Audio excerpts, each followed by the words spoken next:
Hello વિદ્યાર્થી મિત્રો, very good morning. Shri કન્યા પ્રાથમિક વિદ્યાલય કાલાવડની ઈ લર્નિંગ એપ્લિકેશનમાં હું આપ સૌનું હાર્દિક સ્વાગત કરું છું। વિષય ગુજરાતી, ધોરણ 8, એકમ નંબર 18, દુહા, મુક્તક અને હાઈકુ। વિદ્યાર્થી મિત્રો, તમને તમારી સ્ક્રીન ઉપર બે ફોટા દેખાય છે, જેમાં એક ગીતાબેન પરીખ અને બીજા સ્નેહરશ્મિ। વિદ્યાર્થી મિત્રો, દુહા છે તેના કોઈ લેખક છે નહીં, એ અજ્ઞાત લોકકવિ છે, એટલા માટે તેના કોઈ લેખક નથી। જ્યારે મુક્તક છે એ ગીતાબહેન પરીખ છે, તેને આપેલા છે, અને સ્નેહરશ્મિ છે તેને આપણને હાઈકુ આપેલું છે। આપણે જોઈએ કે તેને દુહા, મુક્તક અને હાઈકુ દ્વારા આપણને શું સમજાવવાનો પ્રયત્ન કરેલો છે। તો વિદ્યાર્થી મિત્રો, તમે તમારું ગુજરાતીનું પાઠ્યપુસ્તક ખુલ્લું રાખજો, જેથી છે ઈ તમને દુહા, મુક્તક અને હાઈકુ છે એ બરાબર સમજાય જાય। આજે આપણે આમાં ભાષા સજ્જતા પણ છે એ ખાસ કરીને જોવાના છીએ।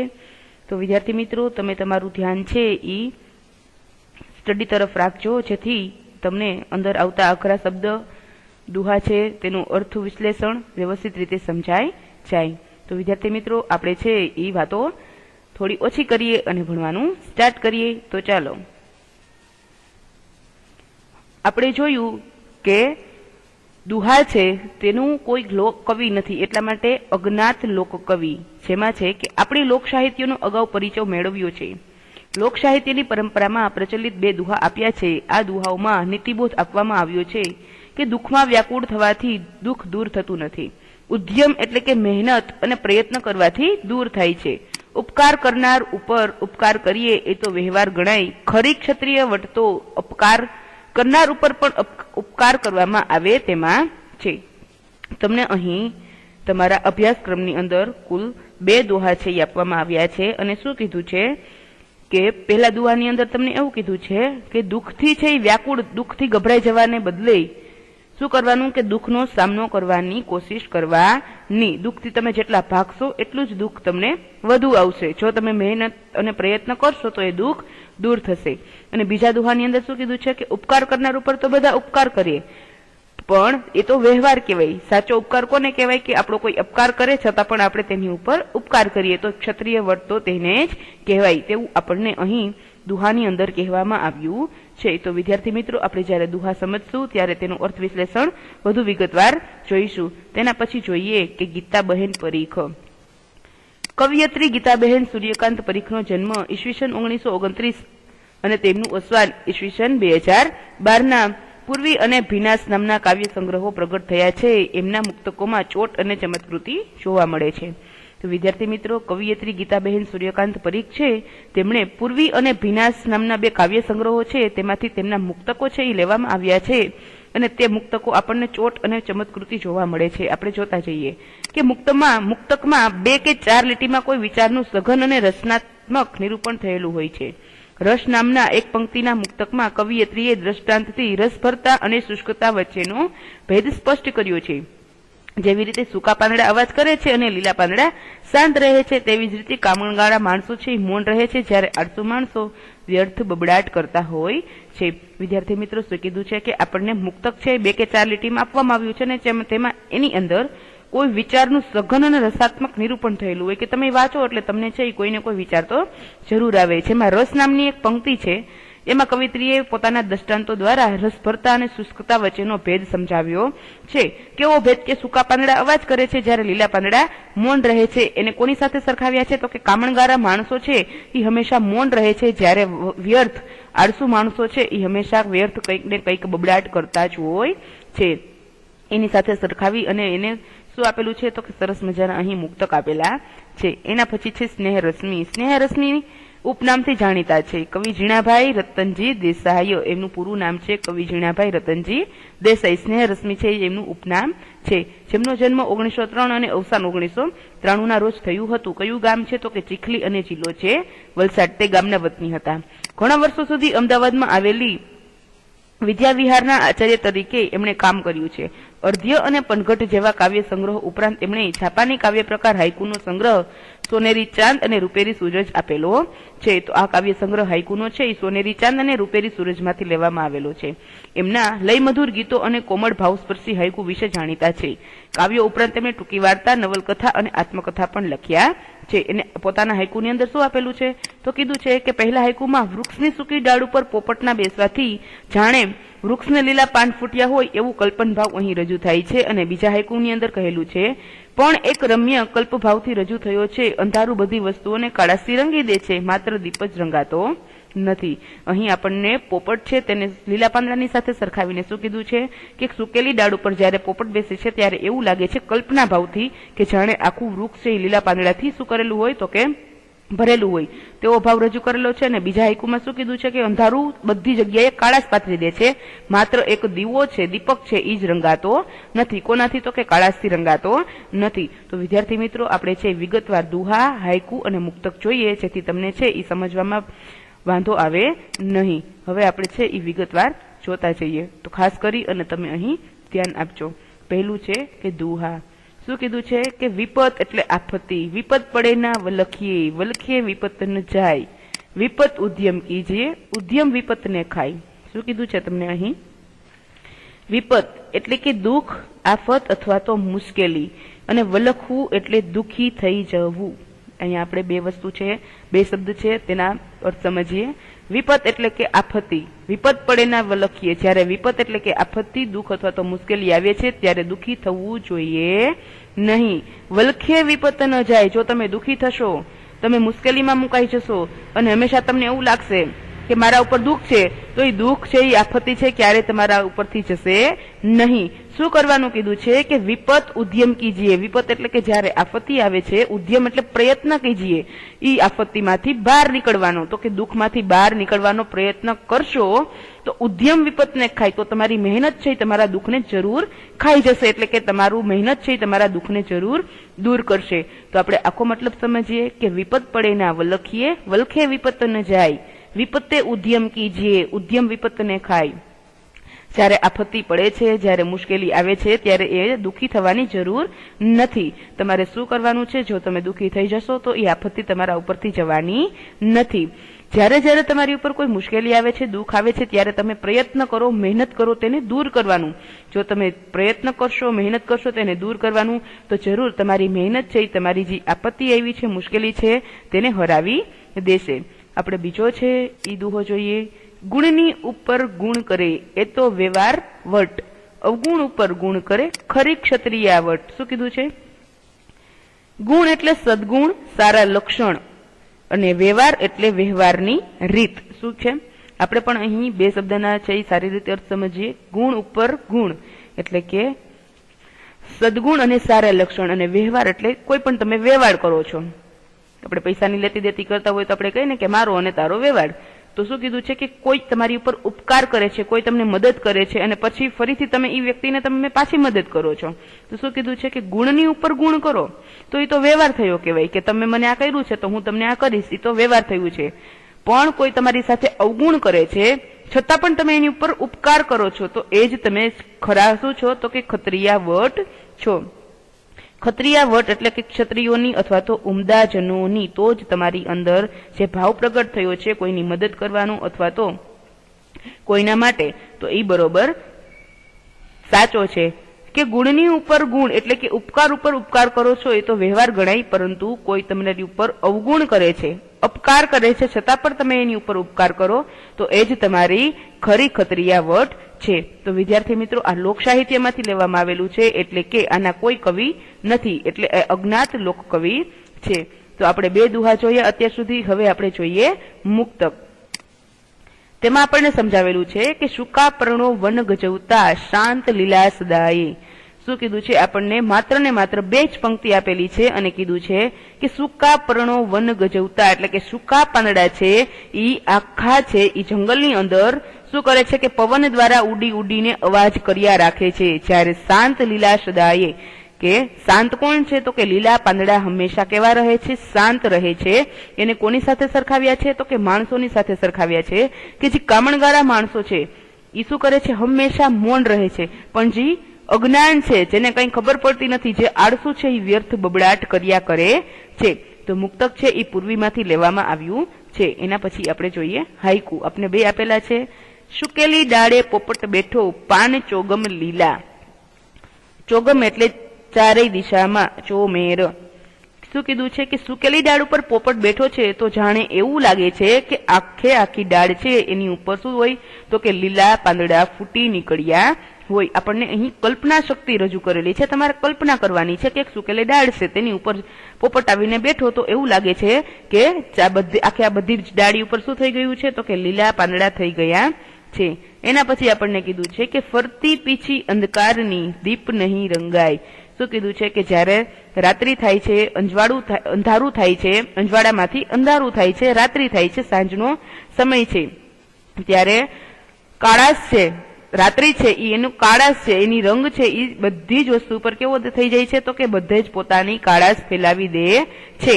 માત્ર કોણ નથી રંગાતું તો કે માત્ર ને માત્ર દીપક છે, દીવડો છે એ જ છે, એ એના રંગેથી રંગાતો નથી. આપણને અહીં કોની સાથે સરખાવેલું છે તો આપણને છે એ અહીં આપણા ગુણની સાથે સરખાવેલું છે કે જે વ્યક્તિની અંદર છે એ સારા ગુણ છે તો એ ગુણ છે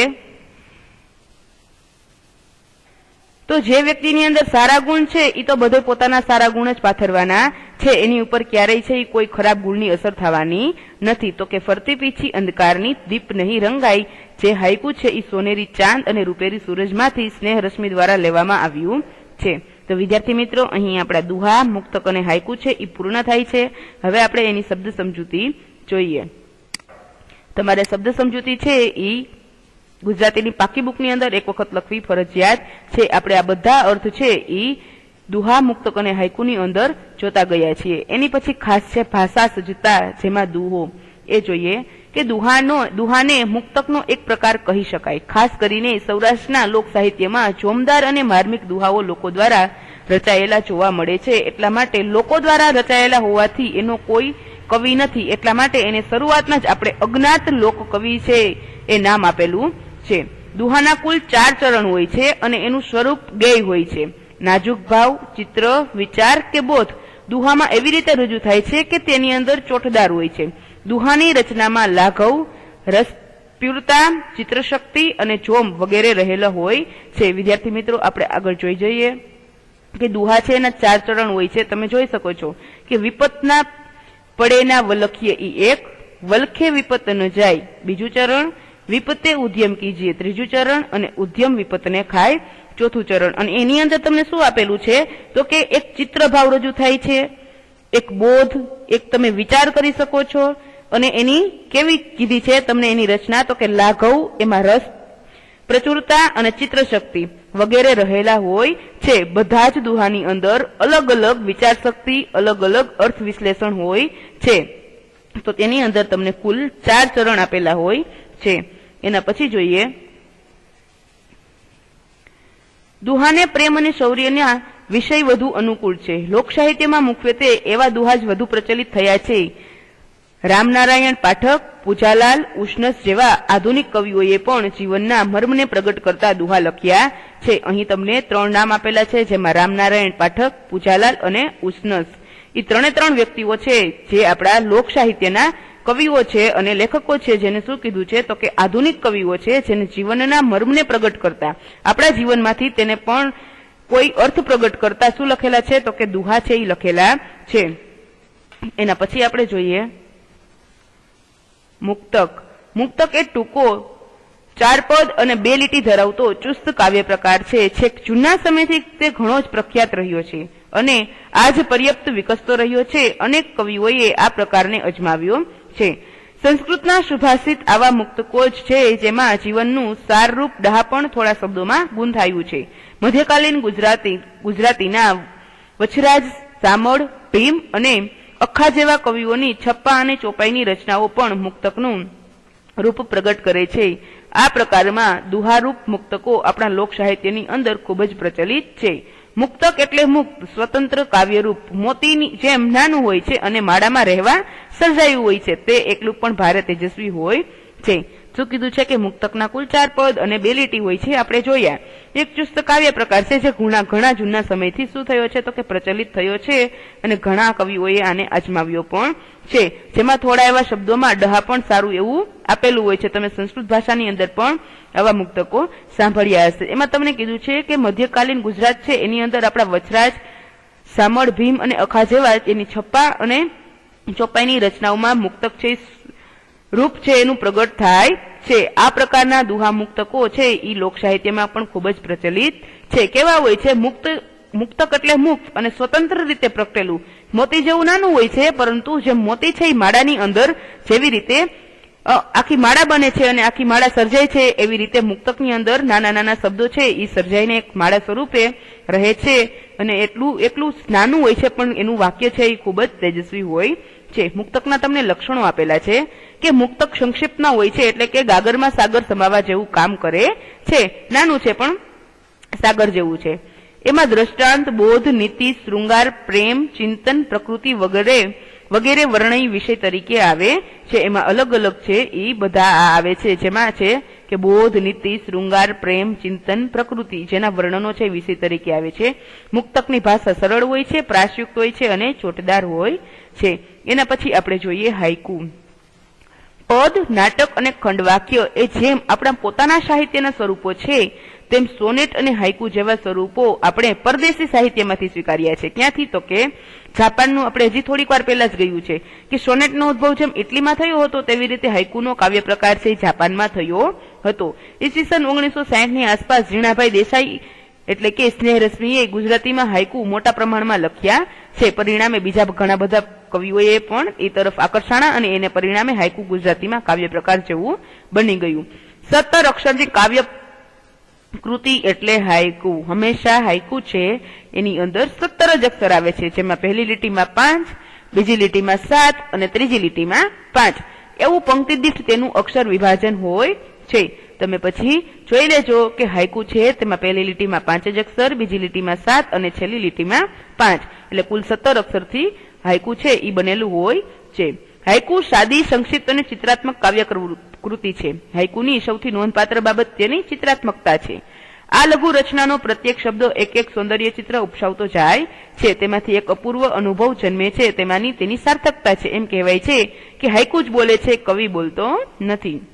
આપણે જયારે હાઇકુ છે એ સમજીએ છીએ, એનું અર્થ વિશ્લેષણ કરીએ છીએ, ત્યારે એવું જ લાગે કે એ આપણને કંઈક કહેવા માંગે છે. આપણી તર્ક શક્તિ એનાથી ખીલે છે, કલ્પના શક્તિ ખીલે છે અને ખાસ કરી અને શું કીધું છે તો કે સૌંદર્ય ચિત્ર એક અલગ પ્રકારનું લઘુ રચનાનું સૌંદર્ય ચિત્ર ઉપસાવે છે. તો વિદ્યાર્થી મિત્રો, ભાષા સૂચતાની અંદર આપણે આજે દુહા વિશે, હાઇકુ વિશે અને મુક્તક વિશે જોયું. ગુજરાતીની પાકી બુકની અંદર એક વખત ફરજિયાત ભાષા સજ્જતા લખી લેજો, જેથી તમને છે એનું અર્થ વિશ્લેષણ વધુ સારી રીતે સમજાઈ શકે.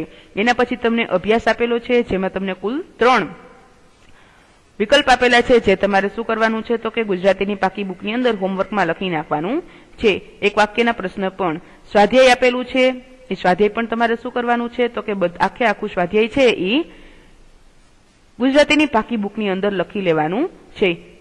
ચોથા નંબરનો પ્રશ્ન છે કે નીચેના દુહાઓ મુખ્ય બોધ કહો. એટલે તમારે આપણે જે બે દુહા સમજ્યા છીએ એ દુહા છે એમાં આપણે જે વિચાર વિસ્તાર આપણે જોયો, આપણે એનું ગુજરાતીમાં અનુવાદન છે જેવી રીતે જોતા ગયા છીએ એવી રીતે તમારે શું કરવાનું છે કે એનો મુખ્ય બોધ લખવાનો છે. નીચે તમને એક આપેલું છે વિચાર વિસ્તાર. ઉગે કમળ પંકમાં તદીપે દેવ સિર ચડે, નહીં કુળની કિંતુ મૂલ મૂલવાય ગુણો વડે.